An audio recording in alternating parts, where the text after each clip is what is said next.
நாளில் நம்ம ஒரு புதிய காரியம் பார்க்க போகிறோம். அதாவது வேத வசனங்கள், நம்ம வாசிக்கக்கூடிய எல்லா வேத வசனிப்பும், நம்ம வாசிக்கக்கூடிய எல்லா வேத பாடங்களும் ஒரே ஒருவரைத்தான் நமக்கு போற்றி கொடுக்க வேண்டும். அது வேற யாரும் இல்லை, ஆண்டவராகி இயேசு கிறிஸ்து ஒருவரை மாத்திரம், வேற யாரையும் கிடையவே கிடையாது. வேத வசனம் முழுவதும் நீங்கள் ஆதியாகமத்திலிருந்து வெளிப்படுத்தின விசேஷம் வரைக்கும் எடுத்துக்கொண்டீர்கள் என்றால் ஒரே ஒருவரைத்தான் வேத வசனம் போற்றி பாராட்ட வேண்டும். ஒருவர் மாத்திரமே நம்முடைய ஆராதனைக்குரியவர், ஒருவர் மாத்திரமே நம்முடைய மகிமைக்கும் புகழ்ச்சிக்கும் காரணக்காரியராய் இருக்கிற அந்த கர்த்தராகிய இயேசு கிறிஸ்து ஒருவர் மாத்திரமே, வேற யாரும் இல்லை. ஏன்னா நிறைய பேருக்கு இந்த பழைய ஏற்பாடு வாசிக்கிறதுங்கிறதே பிடிக்கிறது இல்லை. நிறைய பேர், கொஞ்சம் பேர் புதிய ஏற்பாடு மட்டும் வாசிக்கிறவங்களா மாறிட்டாங்க. இல்லைன்னா புதிய ஏற்பாடு வாசிப்பாங்க, அது போக சங்கீதம் இல்லைன்னா கொஞ்சம் நீதிமொழிகள் வாசிக்கிறவங்களா இருக்கிறாங்க. ஆனால் வேத வசனம் முழுவதும் சரி, ஆதியாகமத்திலிருந்து நீங்கள் கடைசி வரைக்கும், வெளிப்படுத்தின விசேஷம் வரைக்கும் இயேசு கிறிஸ்துவை மாத்திரம்தான் அது போற்ற வேண்டும். இந்த பழைய ஏற்பாட்டில் இயேசு கிறிஸ்து நிறைய நேரங்களில் நமக்கு மறைபொருளாய் காணப்படலாம். ஆனால் புதிய ஏற்பாட்டில் நமக்கு வெளியரங்கமாக இருக்கிறார். ஏன்னா நம்ம என்ன பார்க்க போகிறோம், எதற்காக இந்த முயற்சி எடுக்கிறோம் அப்படிங்கிறத நான் சொல்லிடுறேன். நம்ம வெளிப்படுத்தின விசேஷத்தில் உள்ள 2வது 3வது அதிகாரத்தில் உள்ள 7 சபைகளை குறித்து நம்ம பார்க்க போகிறோம். அந்த பைபிள் ஸ்டடியில் தொடர்ச்சியாக பார்த்து கொண்டு வருகிறோம். இந்த வர்ற வாரத்திலேருந்து எபேசு சபையை குறித்து பார்க்க போகிறோம். இதில் அவர்கள் பழைய ஏற்பாட்டில் தேறினவங்களாக இருந்தாங்க. அது மாத்திரமில்லை, இந்த கடிதங்கள் எழுதப்பட்ட சபைகளுக்கு எல்லாமே பழைய ஏற்பாடு மட்டும்தான் இருந்ததே ஒழிய அவர்கள் கையில் நம்ம வச்சிருக்கிறது போல புதிய ஏற்பாடு கிடையாது.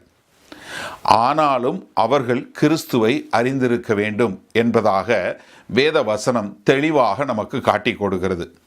அப்போது பழைய ஏற்பாட்டில் ஆண்டவராகிய இயேசு கிறிஸ்துவை எங்கே சொல்லியிருக்காங்க, அதை எப்படி நாம் பழைய ஏற்பாடு முழுவதும் அது இயேசு கிறிஸ்து என்பவரை தான் போற்றுகிறது என்பதை நாம் எப்படி கற்றுக்கொள்ள முடியும். அதாவது முதலாவது என்னன்னா, ஆண்டவராகிய இயேசு கிறிஸ்துவே என்ன சொன்னார், பழைய ஏற்பாடு முழுவதும் என்னையை பற்றி தான் சொல்லியிருக்கு. அதாவது முதல் காரணம், ஒரு 3 அல்லது 4 காரணங்கள் நான் சொல்லிவிட்டுட்டு இந்த அடுத்த இதுக்கு போவோம். பட் அதற்கு முன்பாக இந்த நாளில் நம்ம பார்க்கிறது முதலாவது பிரதான காரணம். அதாவது பழைய ஏற்பாடு இயேசு கிறிஸ்துவை போற்றுகிறது என்பதற்கு பிரதான காரணம் என்னவென்றால், இயேசு கிறிஸ்துவே சொன்னார். என்ன அது பழைய ஏற்பாடு என்னையை பற்றி தான் சொல்லியிருக்கு அப்படின்னு சொல்லக்கூடியதா. நம்ம ஆண்டவருடைய காரியத்திலிருந்து பார்ப்போம். யோவான் 5வது அதிகாரத்துக்கு திருப்பிக் கொள்ளுங்க. யோவான் 5வது அதிகாரத்தில் ஆண்டவர் ஓய்வு நாளில் ஒருவனை குணப்படுத்துகிறார். John chapter 5. சரியா?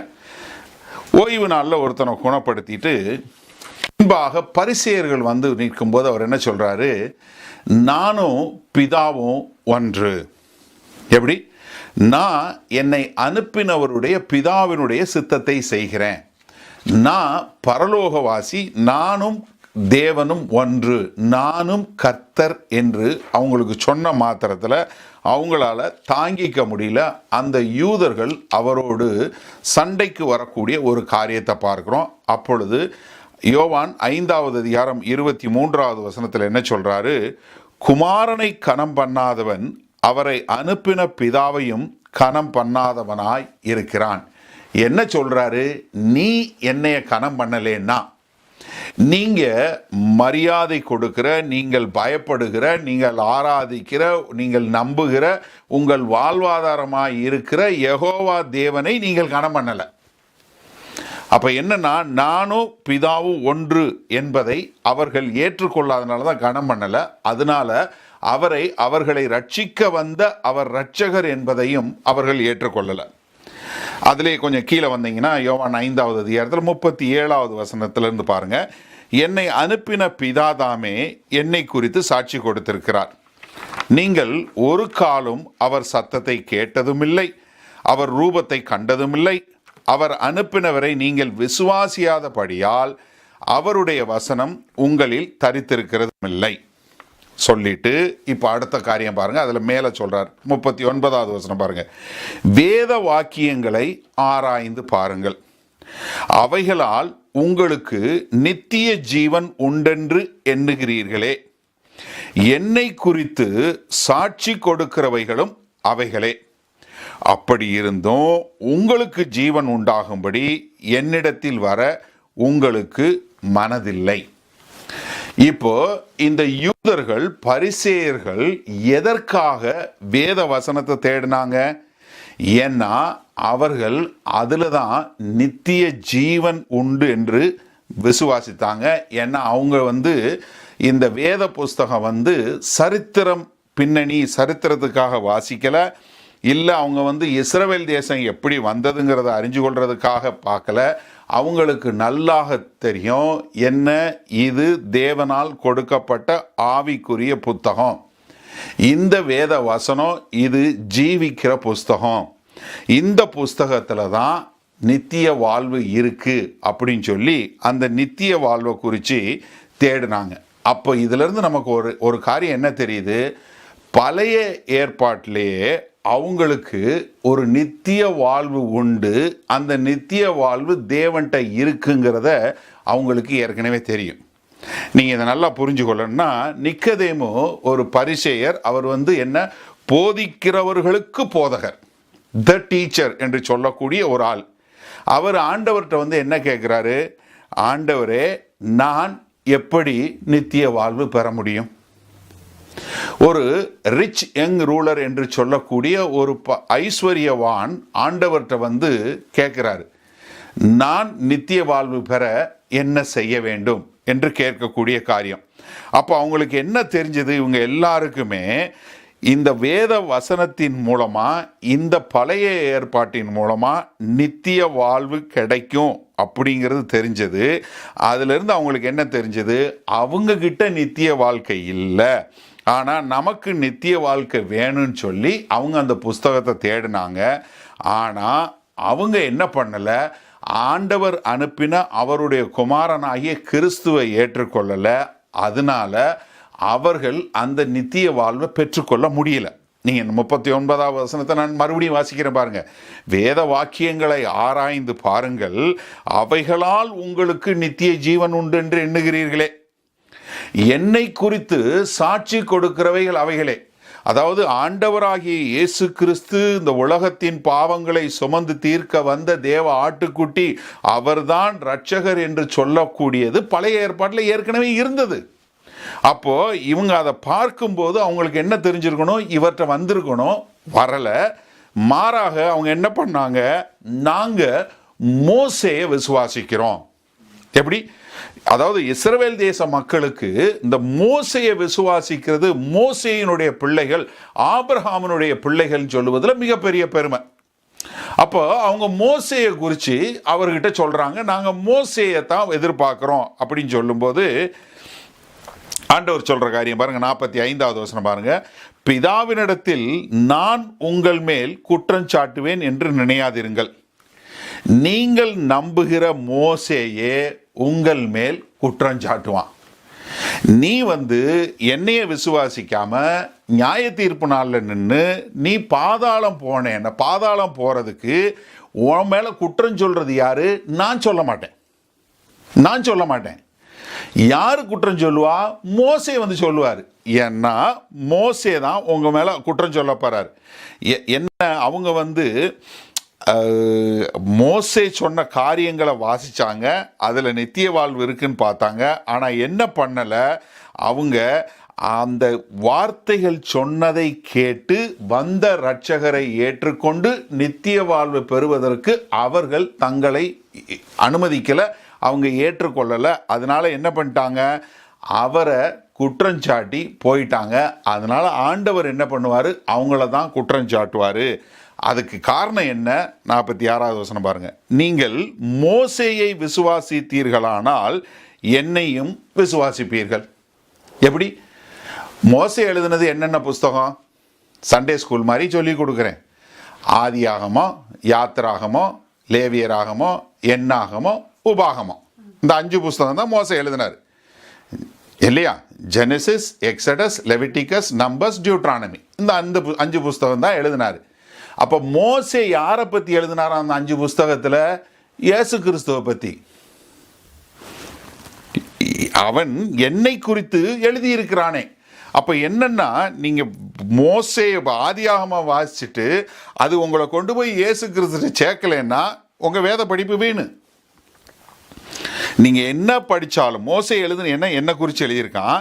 47வது வசனம் பாருங்கள். அவன் எழுதின வாக்கியங்களை நீங்கள் விசுவாசியாமல் இருந்தால் நான் சொல்லுகிற வசனங்களை எப்படி விசுவாசிப்பீர்கள்? எப்படி?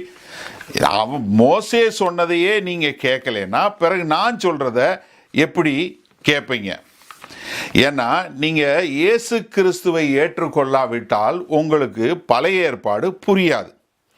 ஏன்னா பழைய ஏற்பாடு உங்களுக்கு புரியணும்னா அது யாரை குறித்து பேசுதுங்கிறது தெரிஞ்சாதான் உங்களால் பழைய ஏற்பாடை புரிஞ்சு கொள்ள முடியும்.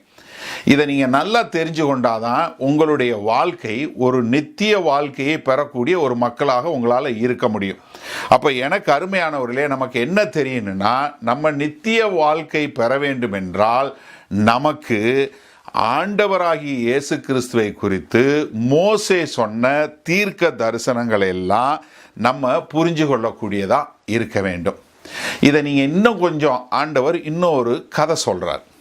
இதை நிறைய 2-3 பேர் ஒரு இதாக சொல்லுவாங்க. ஒரு சில வேத வல்லுநர்கள் இது ஆண்டவர் உருவாக்கின கதைன்னு சொல்லுவாங்க. ஒரு சிலர் இது உண்மையான சம்பவம்னு சொல்லுவாங்க. இது ஆண்டவராகிய இயேசு கிறிஸ்து சொன்னது. லூக்கா 16வது அதிகாரத்துக்கு திருப்பிக் கொள்ளுங்க. லூக்கா 16. சரியா? இங்கே ஆண்டவர் என்ன சொல்கிறாரு? ஒரு பணக்கார ஒரு ஐஸ்வர்யவானும் அவன் வீட்டுக்கு முன்னாடி உட்காந்து பிச்சை எடுக்கிற ஒரு லாசரு என்கிற பிச்சைக்காரன். லாசருவை குறித்து நம்ம பார்த்தோம் யோவான் 11. அந்த லாசரு கிடையாது. சரியா? இது வேற இன்னொரு லாசரு. இந்த லாசரு யாருன்னா பிச்சைக்காரன். லூக்கா 16:19வது வசனம் பாருங்க. ஐஸ்வர்யம் உள்ள ஒரு மனுஷன் இருந்தான். அவன் இரத்தாம்பரமும் விலையேற பெற்ற வஸ்திரமும் தரித்து அனுதினமும் சம்பிரமமாய் வாழ்ந்து கொண்டிருந்தான். என்ன பயங்கரமாக நல்லா ட்ரெஸ் உடுத்தி நல்லா சாப்பிடக்கூடிய ஒருத்தரை நல்ல வசதி வாய்ப்புகளோடு இருந்தார். இப்போ இவர் என்ன ஆகுது? இவர் வாசலில் வெளியே லாசரு என்கிற ஒரு பிச்சைக்காரன் உக்காந்துருக்கான். அவன் என்ன பார்க்குறான்? இவர் சாப்பிட்டுட்டு போடுற குப்பையில் நமக்கு ஏதாவது கிடைச்சிடாதா அப்படின்னு உக்காந்துருக்கான். அவன் உடம்பூரான் பரு ரொம்ப மோசமான நிலைமையில் உட்காந்துருக்கான். அதை என்ன பண்ணுது? நாய் நக்குது. நீங்கள் நம்ம இந்த நாளில் நம்ம வீட்டில் நாய் வளர்க்குறவங்க நிறைய பேர் ஆயிட்டீங்க. அந்த நாய் நக்குறது வேற. ஏன்னா நம்ம நாய் சொன்னால் பிங் பிங் பின்னாடி வருது, இது வேற. ஏன்னா நீங்கள் அந்த காலத்தில் பார்த்தீங்கன்னா, இப்போ நான் எங்கள் கிராமத்துலலாம் நாயினா விரட்டும் ஆளுங்களை. அப்போ என்னென்னா, அந்த நாய் நக்குதுன்னா இது பாச நாய் இல்லை, பப்பி வாவான்னா நக்கிற நாய் இல்லை. இது மோசமான ஒரு காரியம். நீங்கள் அதை என்ன நம்ம நாய் நக்கினது அப்படின்ன உடனே நீங்கள் தப்பான எடுத்துக்கூடாது. சரியா? இப்போது அப்படிப்பட்ட ஒரு கொடிய சூழ்நிலையில் அவன் இருக்கான். அவன் சாப்பாடுகளை 2 பேரும் மறிக்கிறாங்க. மறித்து 2 பேரும் போயிடுறாங்க. லாசர் எங்கே போயிடுறாரு? பரலோகம் என்று சொல்லக்கூடிய பாரடைஸ் என்று சொல்லக்கூடிய இடத்துக்கு போயிடுறாரு. அது ஆபிரகாமின் மடி என்று வேதவசனம் சொல்லுகிறது. அங்கே போய் உட்காந்துருக்கிறாரு. அவர் ஆபிரகாமினுடைய மடியில் உட்காந்துருக்கிறாரு. ஆனால் இந்த பணக்காரன் மறித்து அவன் எங்கே போயிடுறான்? அவன் பாதாளம் போயிடுறான். இந்த பாதாளம் போயிடுற பணக்காரன் அங்கேருந்து பார்க்குறான். இந்த கரையில் உட்காந்துருக்கிற ஆபிரகாமனுடைய மடியும் தெரியுது, அங்கே உட்காந்துருக்க லாசருவும் தெரியுது. தெரிஞ்ச போது அப்போ என்ன கேட்குறான் பாருங்க. 24வது வசனம் பாருங்க. அப்பொழுது அவன், தகப்பனாகிய ஆபிரகாமே, நீர் எனக்கு இறங்கி லாசரு தன் விரலின் நுனியை தண்ணீரில் தோய்த்து என் நாவை குளிர பண்ணும்படி அவனை அனுப்ப வேண்டும். இந்த அக்கினி ஜுவாலையில் வேதனைப்படுகிறேனே என்று கூப்பிட்டான். நம்ம மரித்ததற்கு பின்பு என்ன நடக்குங்கிற ஒரு சீரீஸ் ஆஃப் மெசேஜில் அது சொல்லி கொடுத்தேன்.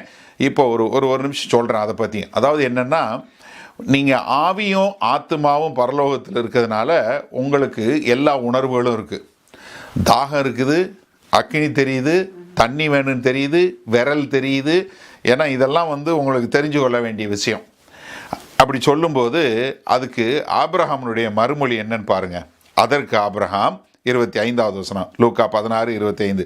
அதற்கு ஆபிரகாம், மகனே, நீ பூமியிலே உயிரோடு இருக்கும் காலத்தில் உன் நன்மைகளை அனுபவித்தாய். லாசருவும் அப்படியே தீமைகளை அனுபவித்தான். அதை நினைத்துக்கொள். இப்பொழுது அவன் தேற்றப்படுகிறான், நீயோ வேதனைப்படுகிறாய். அதுவும் அல்லாமல் இவ்விடத்திலிருந்து உங்களிடத்திற்கு கடந்து போகவும் அவ்விடத்திலிருந்து எங்களிடத்துக்கு கடந்து வரவும் மனதுள்ளவர்களுக்கு கூடாதபடிக்கு எங்களுக்கும் உங்களுக்கும் நடுவே பெரும் பிளப்பு உண்டாக்கப்பட்டிருக்கிறது. அப்போ ஆண்டவர் வைத்திருக்கிற பரதேசிலிருந்து இந்த பக்கம் பார்த்தா பார்க்க முடியுது. 2 பேர் ஒருத்தருக்கு ஒருத்தர் கதைக்க முடியுது, கேட்குது. ஆனால் ஒரு இடத்துல இருந்து ஒரு இடம் போக முடியாது. இப்போ ஆபிரகாம் என்ன சொல்றாரு? ஏன் பூவியில் பாடுபட்டான், அவனுக்கு இங்கே பரலோகத்தில் அவன் தேற்றப்படுறான். அதனால தான் நம்ம சரியாக புரிஞ்சுக்கொள்ளணும், நம்ம வாழுகிற வாழ்க்கை பரலோக வாழ்க்கை. நாம் பூமிக்கு அடுத்தவர்கள் அல்ல.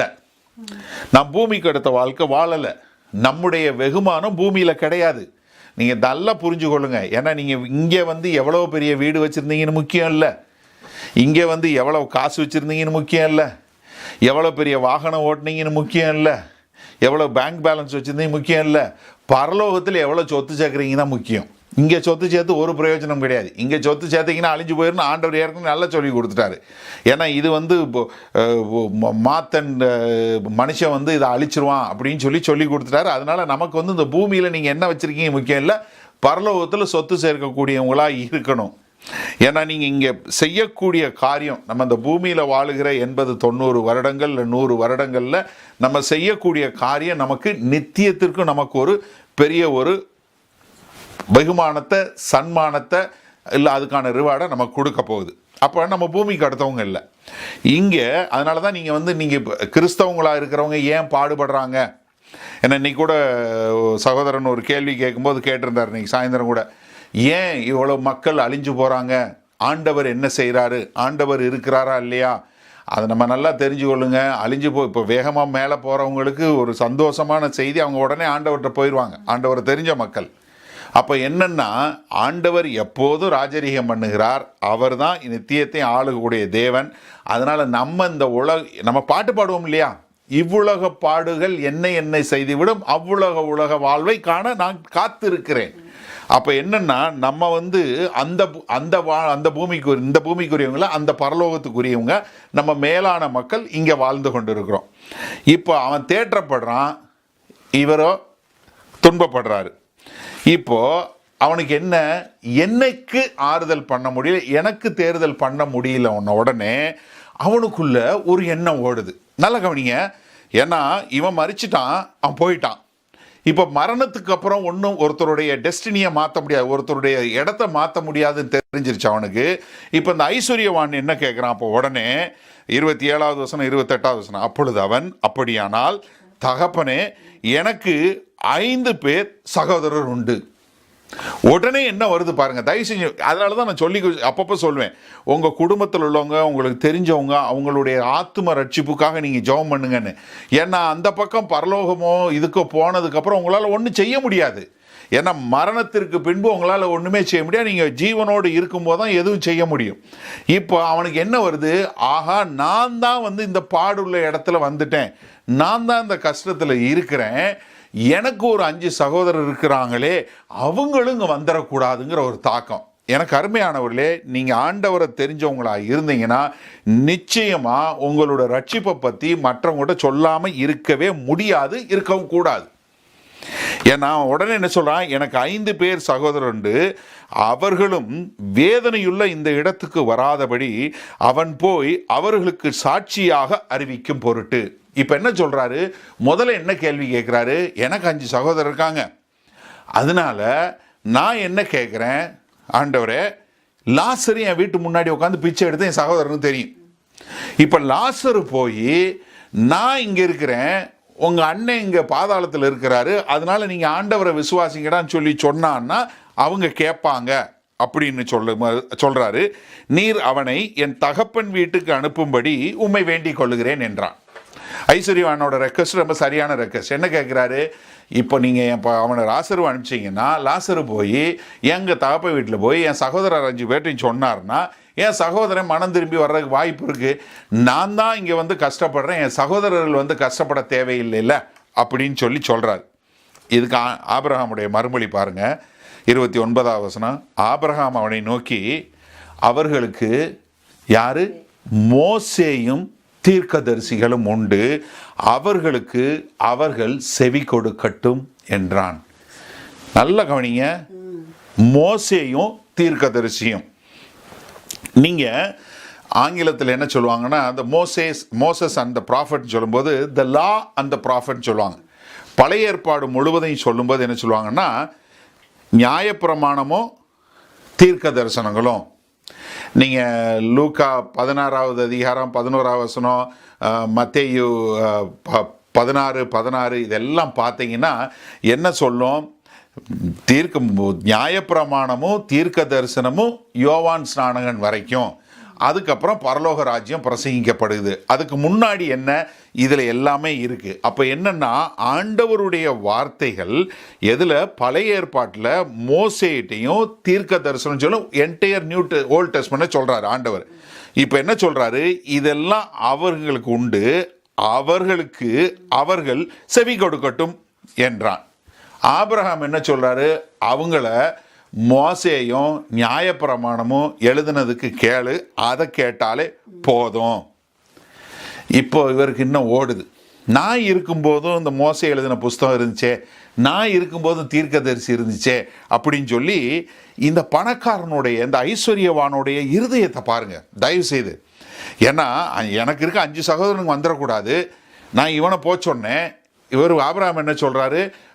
மோசையும் நியாயப்பிரமாணம் இருக்குன்னு சொல்கிறாரு அப்படின்னு சொல்லிட்டு இன்னொரு ஐடியா கொடுக்குறாரு பாருங்க. அதற்கு அவன் 30வது வசனம், அப்படியல்ல தகப்பனாகிய ஆபிரகாமே, மரித்தோரிலிருந்து ஒருவன் அவர்களிடத்திற்கு போனால் மனம் திரும்புவார்கள் என்றான். எப்படி? மரித்தோரிலிருந்து, இவன் செத்து போன லாசரு அவன் மரித்து போயிட்டான்னு தெரியும், அவன் போனா என் குடும்பத்தில் என் தகப்பன் என் பிள்ளைங்க தகப்பன் பிள்ளைங்க எல்லாரும் கேட்பாங்க அப்படின்னு சொல்கிறான். அதற்கு அவன், அவர்கள் மோசேக்கும் தீர்க்கதரிசிகளுக்கும் செவி கொடாவிட்டால் மரித்தோரிலிருந்து ஒருவன் எழுந்து போனாலும் நம்ப மாட்டார்கள் என்று சொன்னான். எப்படி? நான் இந்த லாசரு திரும்ப போய் உங்கள் வீட்டில் சொன்னாலும் கேட்க மாட்டாங்க.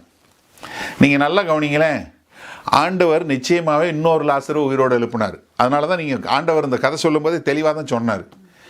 நம்ம யோவான் 11வது அதிகாரத்தில் பார்த்தோமா, லாசரு மரித்து போய் 4 நாள் ஆன பின்பு லாசருவை உயிரோடு எழுப்பி கொண்டு வந்தார். அப்பவும் கொஞ்சம் பேர் என்ன பண்ணாங்க?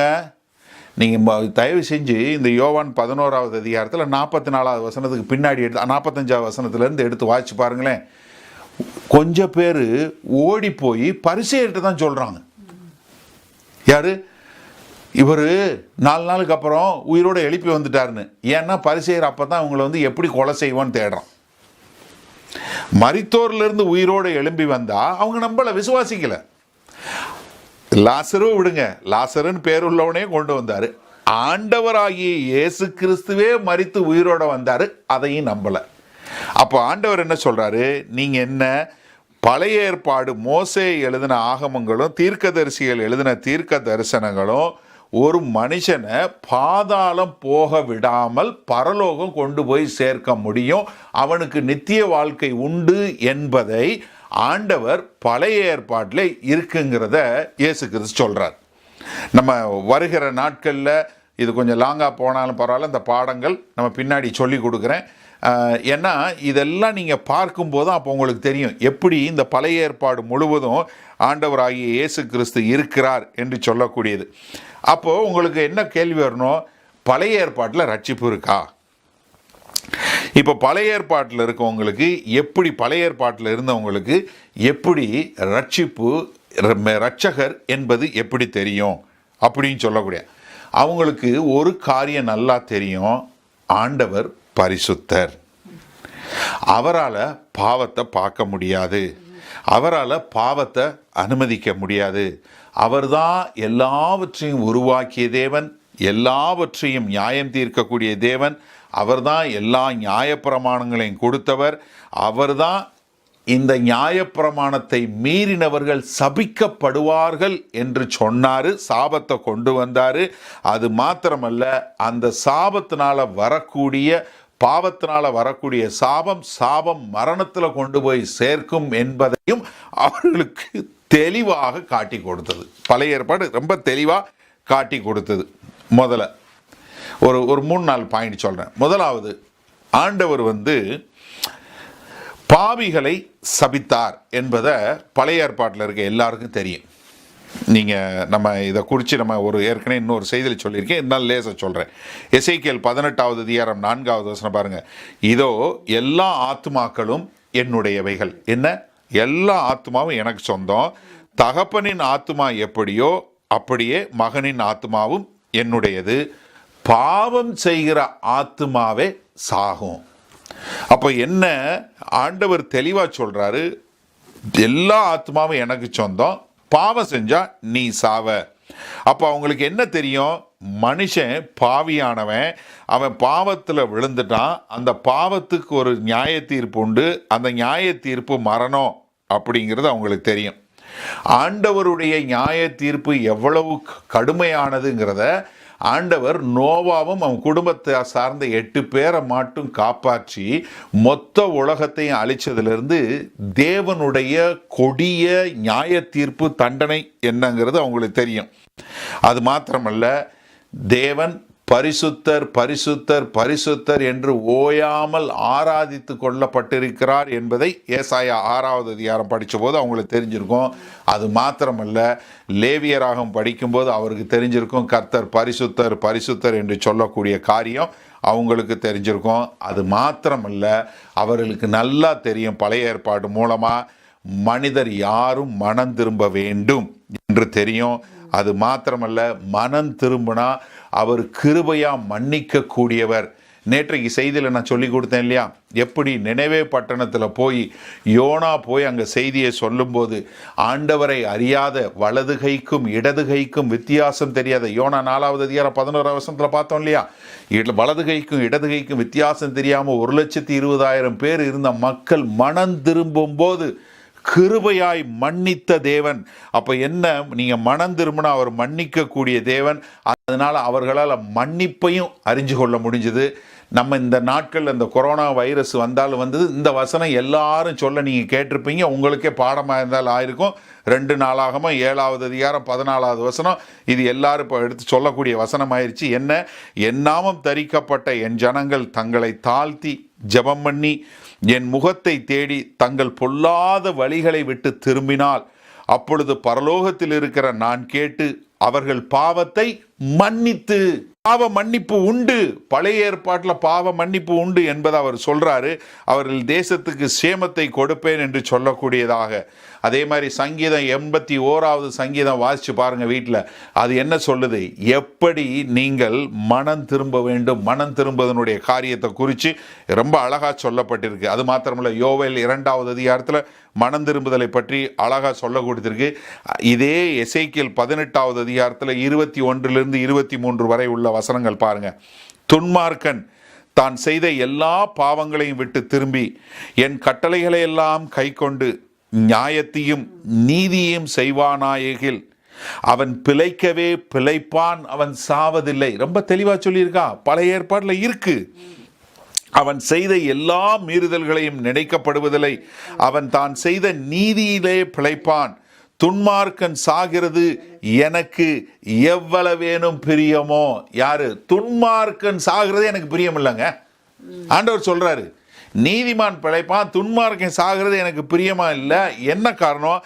அவன் தன் வழிகளை விட்டு திரும்பி பிழைப்பது அல்லவோ எனக்கு பிரியம் என்று ஆண்டவராகிய கர்த்தர் சொல்லுகிறார். என்ன கர்த்தராகிய ஆண்டவர் சொல்லுகிறார் ரொம்ப அழகா. அப்ப என்னன்னா, ஒவ்வொருத்தரும் மனம் திரும்பி அவர்கள் ஆண்டவர்கிட்ட வரும்போது ஆண்டவர் அவர்களை மன்னிக்க கூடிய தேவன். காரணம் என்ன? God is so gracious. ஆண்டவர் கிருபையான ஆண்டவர். ஏன்னா நீங்கள் இதை பழைய ஏற்பாட்டில் அவ்வளவு அழகாக சொல்லப்பட்டிருக்கும். இதே யாத்திராகமம் 22-27 பாருங்க. அவன் போர்வை அதுதானே, அதுவே அவன் தன் உடம்பை மூடிக்கொள்ளுகிற வஸ்திரம், வேறு எதனாலே போர்த்து படுத்துக்கொள்வான். அவன் என்னை நோக்கி முறையிடும் போது நான் அவனுக்கு செவி கொடுப்பேன், நான் இரக்கமுள்ளவனாய் இருப்பேன். என்ன சொல்றாரு? நான் இரக்கமுள்ளவனாய் இருப்பேன். அதை யாத்திரா 33:19 பாருங்க. அதற்கு அவர், என்னுடைய தயையெல்லாம் நான் உனக்கு முன்பாக கடந்து போக பண்ணி கர்த்தருடைய நாமத்தை உனக்கு முன்பாக கூறுவேன். எவன் மேல் கிருபையாயிருக்க சித்தமாயிருப்பேனோ அவன் மேல் கிருபையாயிருப்பேன், எவன் மேல் இரக்கமாயிருக்க சித்தமாயிருப்பேனோ அவன் மேல் இரக்கமாயிருப்பேன் என்று சொல்லி 2 நாளாகமம் 30:9 பாருங்க. நீங்கள் கர்த்தரிடத்துக்கு திரும்பினால் உங்கள் சகோதரரும் உங்கள் பிள்ளைகளும் தங்களை சிறைப்பிடித்தவர்களுக்கு முன்பாக இரக்கம் பெறுகிறதற்கும் இந்த தேசத்திற்கு திரும்புகிறதற்கும் அது ஏதுவாகும். உங்கள் தேவனாகிய கர்த்தர் கிருபையும் இரக்கமும் உள்ளவர். நீங்கள் அவரிடத்திற்கு திரும்பினால் அவர் தம்முடைய முகத்தை உன்னை விட்டு விளக்குவதில்லை. ஏன்னா நீ அவர்கிட்ட திரும்புங்க, ஏன்னா அவர் இரக்கம் உள்ளவர், அவர் கிருபையுள்ள தேவன். சங்கீதம் 86:15-16 பாருங்க. ஆனாலும் ஆண்டவரே, நீர் மன உருக்கமும் இரக்கமும் நீடிய பொறுமையும் பூரண கிருபையும் சத்தியமும் உள்ள தேவன். என்மேல் நோக்கமாகி எனக்கு இரங்கும். உமது வல்லமையை உமது அடியானுக்கு அருளி உமது அடியாளின் குமாரனை ரட்சியும். என ஆண்டவர் இரக்கமுள்ள தேவன். நேற்றைக்கு பார்த்த வசனம் ஞாபகம் இருக்கா? யோனா 4வது அதிகாரம் 2வது வசனத்துல யோனா என்ன சொல்றாரு? ஆண்டவரே, நீர் இரக்கமுள்ள தேவன், நீர் உருக்கமுள்ள தேவன், நீர் மன்னிக்கிற தேவன் என்று சொல்லக்கூடியதா. ஏன்னா அவர் கிருபையான தேவன்க, அவர் அவ்வளவு இரக்கம் உள்ளவர். அது மாத்திரமல்ல, அவர் மன்னிக்கிற தேவன். நீங்கள் மனம் திரும்பி அவர்கிட்ட போகும்போது அவர் உங்களை மன்னிக்கிற தேவன். மீகா தீர்க்கதரிசியின் புஸ்தகம் 7வது அதிகாரம் 18-19 பாருங்க. தமது சுதந்திரத்தில் மீதியானவருடைய அக்கிரமத்தை பொறுத்து மீறுதலை மன்னிக்கிற தேவரிற்கு ஒப்பான தேவன் யார்? இன்னைக்கு பாட்டு பாடணுமா? உமக்கு ஒப்பானவர் யார்? ஏன்னா நம்ம தேவனை போல மன்னிக்கிற தேவன் வேற யாருமே கிடையாதுங்க, வேற யாருமே கிடையாது. அவ்வளவு, அதனால தான் நம்ம பாடுறோம் உமக்கு ஒப்பான தேவன் யார் என்று. அவர் என்றென்றைக்கும் கோபம் வையார், அவர் திரும்ப நம்மேல் இறங்குவார், நம்முடைய அக்கிரமங்களை அடக்கி நம்முடைய பாவங்களை எல்லாம் சமுத்திரத்தின் ஆழங்களில் போட்டு விடுவார். யாரும் எடுக்க முடியாதபடி போடக்கூடிய அவ்வளவு மன்னிக்கிற தேவன் அவர். சங்கீதம் 103 என்ன பார்க்கிறோம்? 3வது வசனம், அவர் உன் அக்கிரமங்களை எல்லாம் மன்னிக்கிற தேவன். சங்கீதம் 103:12 என்ன பார்க்கிறோம்? மேற்குக்கும் கிழக்குக்கும் எவ்வளவு தூரமோ அவ்வளவு தூரமாய் உன்னுடைய பாவங்களை எடுத்து போட்டு விட்டார்னு. ஏன்னா அவ்வளவு இரக்கமான தேவன், அவ்வளவு உருக்கமான தேவன். நீங்க மனம் திரும்பி நீங்க அவர்கிட்ட போகும்போது அவர் அந்த பாவங்களை எல்லாம் மன்னிச்சு உங்களை கிருபையா மன்னிச்சு உங்களை அவரோட சேர்த்து கொள்ளக்கூடிய ஒரு வல்ல தேவன்க. இத புதிய உடன்படிக்கையை குறித்து சொல்லும்போது பழைய ஏற்பாட்டிலே சொல்றாரு பாருங்க. எரேமியா 31:31 பாருங்களேன். இப்படி ஞாபகம் வச்சுக்கோங்க. எரேமியா 31:31. இதோ நாட்கள் வரும் என்று கர்த்தர் சொல்லுகிறார், அப்பொழுது இஸ்ரவேல் குடும்பத்தோடும் யூதா குடும்பத்தோடும் புது உடன்படிக்கை பண்ணுவேன். நான் அவர்கள் பிதாக்களை எகிப்து தேசத்திலிருந்து அழைத்து வர கைப்பிடித்த நாளிலே அவர்களோடு பண்ணின உடன்படிக்கையின்படி அல்ல, ஏனெனில் நான் அவர்களுக்கு நாயகராய் இருந்தும் அந்த என் உடன்படிக்கையை அவர்கள் மீறி அவமாக்கி போட்டார்களே என்று கர்த்தர் சொல்லுகிறார். அந்நாட்களுக்கு பிற்பாடு நான் இஸ்ரவேல் குடும்பத்தோட பண்ண போகிற உடன்படிக்கையாவது, நான் என் நியாயப்பிரமாணத்தை அவர்கள் உள்ளத்திலே வைத்து அதை அவர்கள் இருதயத்திலே எழுதி நான் அவர்கள் தேவனாயிருப்பேன், அவர்கள் என் ஜனமாயிருப்பார்கள் என்று கர்த்தர் சொல்லுகிறார். இனி ஒருவன் அயலானையும் ஒருவன் தன் சகோதரனை நோக்கி கர்த்தரை அறிந்து கொள் என்று போதிப்பதில்லை. அவர்களில் சிறியவன் முதல் பெரியவன் மட்டும் எல்லாரும் என்னை அறிந்து கொள்வார்கள் என்று கர்த்தர் சொல்லுகிறார். நான் அவர்கள் அக்கிரமத்தை மன்னித்து அவர்கள் பாவங்களை இனி நினையாமல் இருப்பேன். எவ்வளவு அருமையா அழகா ஆண்டவர் சொல்றார் பாருங்க. அதாவது பிடிக்கப்பட்டு போய் தேசத்தில் அடிமைகளாக இருக்கிற மக்களுக்கு ஆண்டவர் சொல்லக்கூடிய வாக்குத்தத்தம். அதே போல புதிய உடன்படிக்கை கொடுத்து அங்கே பாபிலோன் தேசத்தில் சிறைப்பட்டு போயிருக்கிற இடத்துல அங்கே இருக்கிற தீர்க்கதரிசியான எசேக்கியேல் மூலம் ஆண்டவர் சொல்கிற காரியம் பாருங்க. எசேக்கியேல் 36:26 பாருங்க. உங்களுக்கு நவமான இருதயத்தை கொடுத்து உங்கள் உள்ளத்தில் புதிதான ஆவியை கட்டளையிட்டு கல்லான இருதயத்தை உங்கள் மாம்சத்தில், உங்கள் இருதயத்தில் இருக்க கல்லை எடுத்து போட்டு சதையான இருதயத்தை உங்களுக்கு கொடுப்பேன். உங்கள் உள்ளத்திலே என் ஆவியை வைத்து உங்களை என் கட்டளைகளில் நடக்கவும் என் நியாயங்களை கை கொள்ளவும் அவைகளின்படி செய்ய பண்ணுவேன். உங்கள் பிதாக்களுக்கு நான் கொடுத்த தேசத்திலே நீங்கள் குடியிருப்பீர்கள். நீங்கள் என் ஜனமாயிருப்பீர்கள். நான் உங்கள் தேவனாயிருந்து. என்ன சொல்றாரு? நான் உங்களை மன்னிச்சு உங்களை கிருபையா எடுத்து அவங்கள இது பண்ணுவேன். நான் உங்களை என்ன காரியத்துக்காக சொல்கிறனோ அந்த காரியத்தில் கொண்டு போய் சேர்ப்பேன்னு சொல்லி ஆண்டவர் பழைய ஏற்பாட்டில் இவ்வளவு காரியத்தை மக்களுக்கு சொல்லி கொடுத்தார். அப்போ என்னன்னா, இந்த பழைய ஏற்பாடை படித்தவங்க எல்லாருக்கும் இது எல்லாம் தெரியும். அது மாத்திரமல்ல, அவங்களுக்கு என்ன தெரியும்? இதையெல்லாம் விசுவாசத்தினால தான் அடைய முடியும்னு தெரியும். ஹலோ, நம்ம கலாத்தியர் பைபிள் ஸ்டடியில் ஒரு பாடம் முழுக்க இருக்குது பழைய ஏற்பாட்டில். ஏன்னா இந்த கலாத்தியர் பைபிள் ஸ்டடி பண்ணும்போது நம்ம நிறைய பழைய ஏற்பாட்டில் உள்ள காரியங்கள் எக்கச்சக்கமாக சொல்லி கொடுத்துருக்கோம். நிறையா இது வரைக்கும் நம்ம ஒரு 40 பாடத்தில் அவ்வளவு கலாத்தியர் பைபிள் ஸ்டடி அவ்வளோ பழைய ஏற்பாட்டிலேருந்து எடுத்து நான் சொல்லி கொடுத்தேன். காரணம் என்னென்னா, பழைய ஏற்பாட்டில் வேறு வகையில் ஆண்டவர் நியாயம் தீர்க்கல, வேறு வகையில் அவங்களுக்கு ரட்சிப்பு கொடுக்கல. அவர்களுக்கும் விசுவாசத்தினால தான் ரட்சிப்பு. நீங்கள் ஆபக்கூக்கு புஸ்தகம் 2வது அதிகாரம் 4வது வசனம் பாருங்க. இதோ அகங்காரியா இருக்கிறானே, அவனுடைய ஆத்துமா அவனுக்குள் செம்மையானதல்ல, தன் விசுவாசத்தினாலே நீதிமான் பிழைப்பான். இது வேத வசனத்தில் 4 முறை இருக்கு.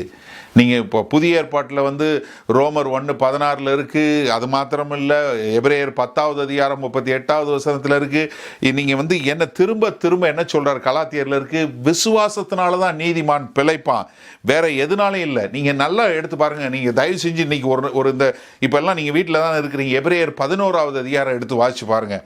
எபிரேயர் 11வது அதிகாரத்தில் எல்லாம் என்ன சொல்லும்? விசுவாசத்தினாலே விசுவாசத்தினாலே விசுவாசத்தினாலே. எல்லாம் நீங்கள் பழைய ஏற்பாட்டில் உள்ள எல்லார் பேரையும் பாருங்க. அதுல போடப்பட்ட எல்லாருடைய பெயர்ல என்ன போட்டிருக்கு? விசுவாசத்தினாலே. நோவா விசுவாசத்தினாலே, ஆபிரகாம் விசுவாசத்தினாலே, ஈனாக்கு விசுவாசத்தினாலே, சாரால் விசுவாசத்தினாலே, தாவீது விசுவாசத்தினாலே, சிம்சோன் விசுவாசத்தினாலே. யார் பேர் எடுங்க, யாக்கோபு, யார் பேர் எடுத்தாலும் விசுவாசத்தினாலே. விசுவாசத்தினாலே யாரு? பழைய ஏற்பாட்டில் உள்ள எல்லா ஹீரோக்கும் என்ன ஒரே ஒரு அடையாளம்? விசுவாசம். ஏன்னா விசுவாசத்தினால தான் நீதிமான் பிழைப்பான். சங்கீதம் 103:17 பாருங்க. கர்த்தருடைய கிருபையோ அவருக்கு பயந்தவர்கள் மேலும், அவருடைய நீதி அவர்கள் பிள்ளைகளுடைய பிள்ளைகள் மேலும் அனாதியா என்றென்றைக்கும் உள்ளது. அப்ப என்னன்னா, இந்த ஆண்டவர் கொடுக்கிற இந்த ஒரு கிருபை, ஆண்டவர் கொடுக்கிற இந்த மன்னிப்பு, ஆண்டவர் கொடுக்கிற இந்த அனுக்கிரகம் பெற்றுக்கொள்வதற்கு உங்களுக்கு தேவை என்ன? ஒரே விசுவாசம். அவர் மேல விசுவாசம் வைத்து வரும்போது இது நிச்சயமா நடக்கும். ஆபிரகாம், இன்றைக்கு எல்லாரும் போற்றக்கூடிய ஆபிரகாம், பழைய ஏற்பாட்டில் உள்ள யூதர்களாக இருக்கட்டும், இல்லை புதிய ஏற்பாட்டில் உள்ள இன்றைய உள்ள யூதர்களாக இருக்கட்டும், எல்லாரும் போற்றுகிறது யாரு? ஆபிரகாம. ஆபிரகாம ஆண்டவர் எப்படி நீதிமான் அழைச்சாரு? ஆதியாகமம் 15:6 மறக்கவே மறக்காதீங்க, ரொம்ப ஈஸி. ஆதியாகமம் 15:6 என்ன சொல்லுது? அவன் கர்த்தரை விசுவாசித்தான், அதை அவருக்கு நீதியாக எண்ணினார். ஆபிரகாம் விசுவாசத்தினாலதான் நீதிமான் என்று எண்ணப்பட்டார். அப்ப என்னன்னா, அதை ஒரு ரட்சிப்பா அவனுக்கு ஆபிரகாம் ஆண்டவர் மேல வைத்திருந்த விசுவாசத்தின் மூலமா அவர்கிட்ட இருந்த நீதியை கொடுத்ததுனால, இதுதான் இம்புட்டேஷன் என்று சொல்லக்கூடிய மறு ஈடாக கொடுக்கக்கூடிய ஒரு காரியம். இது பழைய ஏற்பாட்டிலே அதுதான் இருந்துச்சு. அப்ப அவங்களுக்கு என்ன தெரியும்? பாவ மன்னிப்புன்னா என்னன்னு தெரியும், ஆண்டவோட ஒப்புரவாகுதுன்னு என்ன செய்ய முடியும், நீதிமானக்கிறப்பன்னா என்னன்னு தெரியும், அவர்களுக்கு நீதி, தேவ நீதி கிடைக்கிறது எப்படி தெரியும். இது எல்லாமே விசுவாசத்தினால தான் அப்படிங்கிறது அவங்களுக்கு தெரியும். இதெல்லாம் எப்படி தெரியும்? யோசிச்சு பாருங்களேன். ஆதியாகமத்தில் நம்ம பார்க்குறோம், ஆதாம் ஏவாள் 2 பேர், ரெண்டு பேர் தான் வச்சாரு. அவங்க 2 பேரும் பாவம் பண்ணாங்க. அதுக்கப்புறம் என்ன பண்ணாங்க? ஓடி போய் ஒளியை பார்த்தாங்க ஆண்டவர்கிட்ட இருந்து. ஆண்டவர் என்ன பண்ணார்? அவங்ககிட்ட அவங்கள என்ன பண்ணார்? அவங்க 2 பேரும் என்ன பண்ண பார்த்தாங்க? ஒரு இலையை எடுத்து, அத்திமர இலையை எடுத்து அவங்க தங்களை மூடிக்கொள்ள பார்த்தாங்க. ஆனால் ஆண்டவர் என்ன பண்ணார்? அதற்கு பதிலாக முதலாக ஒரு அனிமல் சாக்ரிஃபைஸ் என்று சொல்லக்கூடியதாக மிருகம் பலியிடப்பட்டு அந்த இரத்தத்தினால் அவங்களுடைய பாவம் மன்னிக்கப்பட்டு அந்த தோல் எடுத்து அவங்கள உடுத்தக்கூடியதா. அப்போ என்ன இந்த இம்புட்டேஷனுங்கிறது என்ன? ஆதாம் ஏவாளுடைய பாவத்திற்கு பதிலாக ஒரு மிருகம் பலியாச்சு. அந்த மிருகத்தினுடைய அப்பாவித்தன்மை இவங்க 2 பேருக்கும் கொடுக்கப்பட்டது. இது என்னாச்சு, இப்படித்தான் ஒரு பாவத்துக்கு பழி செலுத்தக்கூடிய ஒரு சாக்ரிஃபிஷியல் சிஸ்டம் என்று சொல்லக்கூடியதா ஒரு பழி செலுத்தக்கூடிய சிஸ்டம் தொடங்க ஆரம்பிச்சது.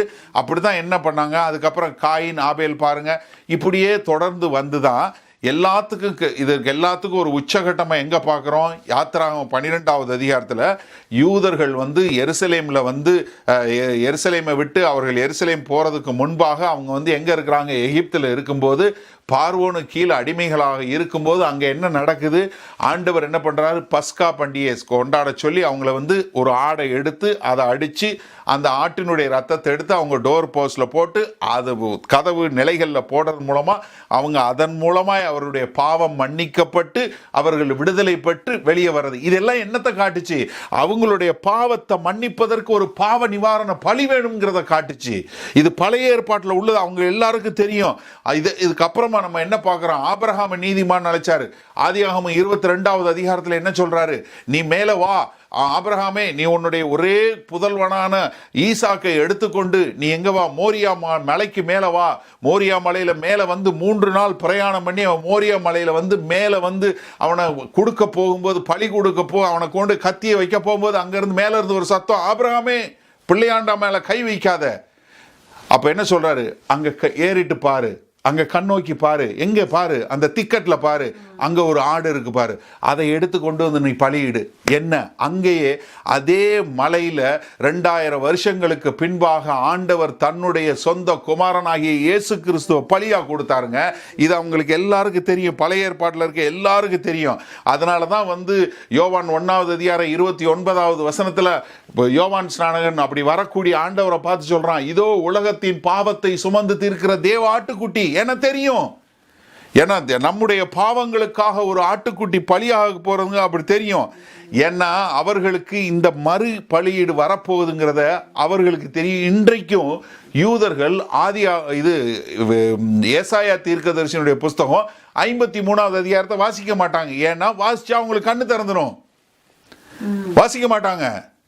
ஏன்னா ஏசாயா 53வது அதிகாரம் ரொம்ப தெளிவா ஆண்டவராய் இயேசு கிறிஸ்து கல்வாரி சிலுவைக்கு போறதுக்கு முன்பாக ஒரு 700 வருடங்களுக்கு முன்பாக ஆண்டவர் தீர்க்க தரிசனமா சொன்ன காரியங்கள் என்ன. 5வது வசனம் என்ன, அதுல நம்முடைய மீறுதல்கள் நிமித்தம் அவர் காயப்பட்டு நம்முடைய அக்கிரமங்களின் நிமித்தம் அவர் நொறுக்கப்பட்டார், நமக்கு சமாதானத்தை உண்டு பண்ணும் ஆக்கினை அவர் மேல் வந்தது, அவருடைய தழும்புகளால் நாம் குணமானோம். என்ன, இது நல்லா தெரிஞ்சு கொள்ளுங்க. ஏன்னா இவர்கள் எல்லோருக்குமே என்ன வந்தது, அவங்க வந்து நம்பினது வந்து மோசேய, ஆபிரகாம. ஆனா அவர்கள் எல்லாரும் எதனால, விசுவாசத்தினால அவங்க ரட்சிக்கப்பட்டாங்கிறது அவர்களுக்கும் தெரியும். பலியிடக்கூடிய தெரியும், மன்னிப்புங்கிறது தெரியும், மனம் திரும்புதல்ங்கிறது தெரியும், நீதிமானாக்கப்படுறது தெரியும், அவர்களுக்கு பதிலாக பாவ நிவாரண பலிங்கிறது தெரியும், அவர்கள் மன்னிக்கப்பட முடியும் தெரியும், நித்திய வாழ்வு இருக்கிறது தெரியும். இது எல்லாமே ஏற்கனவே இருக்குங்கிறத ஆண்டவராகிய இயேசு கிறிஸ்து சொல்றாரு. அதனால தான் பழைய ஏற்பாடு என்ன குறித்து சொல்லுது. பழைய ஏற்பாடு மோசேயின் தீர்க்கதரிசிகள் எல்லாரும் என்ன சொல்றாங்க, என்னை பற்றி தான் எழுதுனாங்க. அப்போ நீங்கள் என்னன்னா, பழைய ஏற்பாட்டிலிருந்து ஒரு கோட்பாடு எடுக்கிறதுக்கு முன்னாடி நீங்கள் என்ன பார்க்கணும், அதில் கிறிஸ்து எங்கே இருக்கிறாரு. ஏன்னா பழைய ஏற்பாட்டில் கிறிஸ்தவர்கள் கிடையாது, நல்லா புரிஞ்சு கொள்ளுங்க. ஏன்னா பழைய ஏற்பாட்டில் அவங்க வந்து விசுவாசத்தினால தான் ரட்சிக்கப்பட்டாங்க. ஆனால் பரிசுத்த ஆவியானவர் அவர்களுக்குள்ள இருந்து ஒரு பரிசுத்த வாழ்க்கை வாழ்வதற்கான உந்துதல் அவர்களுக்குள்ள இல்லை. அப்போ எனக்கு அருமையானவர்களே, மறுபடியும் நான் அந்த நாளில் ஒரே ஒரு காரியம் நம்ம சொன்னது போல், ஏன் பழைய ஏற்பாடு வாசிக்கிறோம், ஏன்னா பழைய ஏற்பாடும் இயேசு கிறிஸ்துவ மட்டும்தான் நமக்கு காட்டுகிறது. மறுபடியும் ஒரு நிமிஷம் லூக்கா 16வது அதிகாரத்துக்கு வாங்க. அங்கே பாருங்க என்ன கேட்குறாரு, ஆண்டவரே ஆபிரகாமே, ஆண்டவரே நீங்கள் அவனை அனுப்புவீங்களா அப்படின்னு கேட்கும்போது என்ன சொல்கிறாரு, அவங்களுக்கு யார் இருக்கா, மோசேயும் தீர்க்கதரிசிகளும் இருக்காங்க. ஓ வேண்டாம் வேண்டாம் வேண்டாம் வேணாம், யாராவது ஒருத்தன் மரிச்சவன் உயிரோட போனா அவங்க விசுவாசிப்பாங்க. இல்லை இல்லை, அவங்க மோசேயும் நியாயப்பிரமாணம் எழுதின மோசேயும் தீர்க்கதரிசிகள் எழுதினதையும் அவங்க விசுவாசிக்கலைன்னா மரித்து உயிரோட போகிற ஒருத்தன் போனாலும் அவங்க விசுவாசிக்க மாட்டாங்க. அப்போ எனக்கு அருமையானவர்களே, நம்ம இந்த நாளில் கண்கள் திறக்கப்பட்டவங்க. நமக்கு பழைய ஏற்பாடும் தெரியும், புதிய ஏற்பாடும் தெரியும். அப்போ நம்ம ஒரு சிலர் சொல்கிறது போல் நான் வெறும் புதிய ஏற்பாடு மட்டும்தான் வாசிப்பேன், அப்படி இல்லை. ஒரு சிலர் இன்னும் கூட போய் இந்த ரெட் லெட்டர் பைபிள்னு சொல்லி சோப்பில் பிரிண்ட் பண்ணுவேன், நான் இயேசு கிறிஸ்துவோட வார்த்தையை மட்டும்தான் வாசிப்பேன், அப்படியும் ஒரு சிலர் இருக்காங்க. இல்லை, நமக்கு ஆண்டவர் கொடுத்த இந்த வேத வசனங்கள் எல்லாமே இயேசு கிறிஸ்துவை போற்றுகின்றன. அருமையான பாடல், வேதத்தில் காணும் பாத்திரமெல்லாம் இயேசுவை போற்றிடுமே, என்னையும் அவ்விதமாய் வனைந்திடுமே என்று சொன்னது. எனக்கு அருமையானவர்களே, இந்த நாளில் நீங்கள் இதுவரைக்கும் இந்த வேத வசன வாசிப்பில் உங்களுக்கு ஆர்வம் இல்லாமல் இருந்துச்சு, you were never so interested in reading the word of God, இல்லை மேபி நீங்கள் இது வரைக்கும் பழைய ஏற்பாடை நான் வாசித்ததில்லை அப்படின்ற ஆளாக இருந்தால் இன்றைக்கு நீங்கள் முயற்சி எடுங்க. வருகிற வாரங்களில் நான் உங்களுக்கு சொல்லிக் கொடுக்குறேன் எங்கெல்லாம் நீங்கள் கிறிஸ்துவை பார்க்க முடியும், எப்படியெல்லாம் கிறிஸ்துவை பார்க்க முடியும். அப்போ என்ன, ஆண்டவராகிய இயேசு கிறிஸ்து முதலாவது நம்ம இன்றைக்கு பார்க்குற காரணம் என்னென்னா, இயேசு கிறிஸ்து சொன்னார், என்னை பற்றி மோசேயும் தீர்க்கதரிசிகளும் என்னை பற்றி எழுதியிருக்கிறாங்க, அதை நீங்கள் வாசிச்சிங்கன்னா உங்களுக்கு நித்திய வாழ்வு உண்டாகும், நீங்கள் அதை வாசிச்சிங்கன்னா என்னையை விசுவாசிப்பீங்க, என்னையை விசுவாசிக்கிற மூலமாக உங்களுக்கு நித்திய வாழ்க்கை உண்டாகுங்கிறத ரொம்ப தெளிவாக சொல்லி கொடுத்தாரு. அதனால் நம்ம இந்த வேத வசனத்தை வாசித்து நம்ம ஆண்டவரை தெரிஞ்சு கொண்டு அதன் மூலமாய் அவரை நாம் அறிந்து கொண்டு நாம் அவருக்குள் வாழ கர்த்தர் நம்ம கிருபை பாராட்டுவாராக. ஒரு சின்ன காரியம் நான் உங்களுக்கு சொல்லி கொடுத்தேன், நீங்கள் வாசிச்சுக்கோங்க. பேதுரு தன்னுடைய நிருபத்தில் எழுதும்போது 2 பேதுரு 1வது அதிகாரத்தில் 17வது வசனத்திலிருந்து ஒரு காரியம் எழுதுகிறார். அவர் என்ன எழுதுகிறாருன்னா, மறுரூப மலை, மத்தேயில நம்ம வாசிக்கிறோம், மறுரூப மலையில் பார்க்குறோம். மறுரூப மலையில் மத்தேயு 17வது அதிகாரத்தில் நம்ம பார்க்குறோம். மறுரூப மலையில் ஆண்டவர் மேலே போகிறாரு. அங்கே பேதுரு, யாக்கோபு, யோவான் கூட போகிறாங்க. ஆண்டவர் மறுரூபம் ஆகும்போது அவருடைய முகம் பிரகாசித்து அப்படி ஒரு பெரிய மாறுதலை பார்த்தபோது அங்கே ஒரு சத்தம் உண்டாகுது. என்ன சத்தம் உண்டாகுது? இவர் என் நேசகுமாரன், இவர் மேல் நான் பிரியமாய் இருக்கிறேன். நீங்கள் நல்லா சிந்திச்சு பாருங்கள். பேதுரு ஒரு கடிதம் எழுதும்போது என்ன எழுதுகிறாரு? அந்த மறுரூப மலையில் நாங்கள் அந்த சத்தத்தை கேட்டோம். நல்லா கவனிங்க, நான் இயேசு கிறிஸ்துவோட 3 வருஷம் இருந்தேன், நான் இயேசு கிறிஸ்துவோட எல்லா இடத்துக்கும் போனேன், இயேசு கிறிஸ்துவோட நான் எல்லா காரியம் செஞ்சேன், இயேசு கிறிஸ்து என் மூலமாக நிறைய காரியங்கள் செஞ்சார். அது மாத்திரமல்ல, ஒரு ஹையஸ்ட் எக்ஸ்பீரியன்ஸ், எங்களுக்கு ஒரு பெரிய எக்ஸ்பீரியன்ஸ் என்னென்னா, அவரை தேவனாக நாங்கள் பார்த்தோம். அப்போ வானத்திலிருந்து ஒரு சத்தம் உண்டாச்சு, அதையும் நான் கேட்டேன். ஆனாலும் அதை விட மிக உறுதியான தீர்க்க தரிசன வசனங்களும் நமக்கு உண்டு. என்ன எழுதுறாரு பார்த்தீங்களா? இதெல்லாம் காட்டிலும், என்னுடைய எக்ஸ்பீரியன்ஸ் இதெல்லாம் காட்டிலும் நமக்கு நிச்சயமான தீர்க்க தரிசன வசனங்களாகிய இந்த வேத புஸ்தகம் உண்டு. இந்த வேத புஸ்தகம்லாம் மனுஷ சிந்தையில் வரல, தேவ ஆவியினால் எழுதப்பட்டதுன்னு சொல்லி இதை நீங்கள் படிச்சுக்கோங்க. முடிக்கும்போது கடைசியாக 2 பேதுரு 3வது அதிகாரம் 18வது வசனம் சொல்லும்போது, நீங்கள் அவரை அறிகிற அறிவில் வளர வேண்டும் சொல்லி. எனக்கு அருமையானவர்களே, நீங்கள் வேதத்தில் எங்கே வாசிச்சிங்கனாலும் சரி, எதை வாசிச்சிங்கனாலும் சரி, நீங்கள் அவரை அறிகிற அறிவில் வளர வேண்டும் என்கிற ஒரு ஜெபத்தோடு நம்ம வேதத்தில் எல்லா பகுதியிலையும் இயேசு கிறிஸ்துவை மாத்திரம்தான் காட்டுகிறது என்று இயேசு கிறிஸ்துவே சொன்னதுனால பழைய ஏற்பாடு முழுவதும் சரி, இயேசு கிறிஸ்து மாத்திரம்தான் இருக்கிறாருங்கிறத நம்ம உணர்ந்து நாம் இன்னும் ஆழமாய் இந்த வேத வசனிப்பில் கலந்து கொள்வோமா? ஜெபிப்போமா? நல்ல ஆண்டவரே, இதோ இந்த நாளிலும் இதோ எங்களை எல்லாம் இந்த ஆன்லைனில் கூட்டி சேர்த்தீங்க ஆண்டவரே. ஆம் தகப்பனே, இதோ ஆன்லைனில் பார்த்து கொண்டு இருக்கிறவங்களுக்காகவும் ஜெபிக்கிறேன் ஆண்டவரே. எங்கள் தேவன் ஆண்டவரே, இதோ நாங்கள் உம்முடைய வசனத்தை கருத்தாய் கிரமமாய் படித்து அதில் உம்மை அறிந்து கொள்ளக்கூடிய மக்களாய், அதன் மூலமாய் உம்மை அறிந்து கொண்டு உம்மேல் விசுவாசம் வைத்து நாங்கள் நித்திய ஜீவன் பெற்று உமக்குள் வாழ எங்கள் தேவன் எங்களுக்கு நல்ல ஞானத்தையும் தெளிவான சிந்தையும் கொடுத்து இந்த நாட்களில் ஆண்டவரே எங்களுடைய விசுவாசம் இன்னும் திடப்பட, நாங்கள் இன்னும் உறுதியாய் உம்மில் வேரூன்றி நிற்க எங்களுக்கு நல்ல கிருபையை கொடுக்க வேண்டுமாய் எங்களை தாழ்த்தி ஒப்பு கொடுக்கிறோம். இயேசு கிறிஸ்து என்னும் விலையேற பெற்ற நாமத்தினால் ஆசீர்வதி ஜெபிக்கிறோம். ஜீவனுள்ள வல்ல பிதாவே, ஆமேன்.